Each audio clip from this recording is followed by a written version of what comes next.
Kepala Dinas Perhubungan Sumatera Selatan, Nelson Firdaus mengungkapkan bahwa untuk pengangkutan batubara dengan rute lintasan Lahat Stasiun Sukacinta, Lahat ke Stasiun Banjarsari, Lahat ke Tanjung Jambu, Tanjung Enim ke Tanjung Jambu, dan Tanjung Enim ke Semen Baturaja masih diperlukan toleransi untuk menggunakan jalan umum.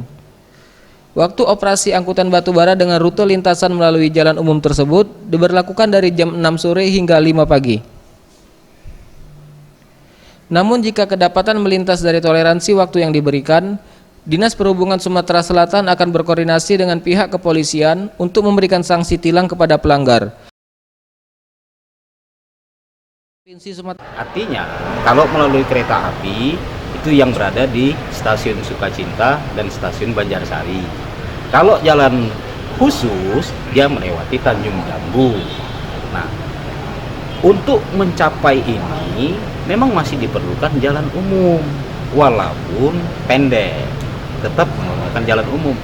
Karena tambang-tambang itu kan masih operasi sampai dengan sana, masih dengan operasional, masih tetap mengeluarkan hasil tambangnya. Nah, kita mulai dari jam 6 sore sampai dengan jam pagi, seperti apa yang jam 5 lah.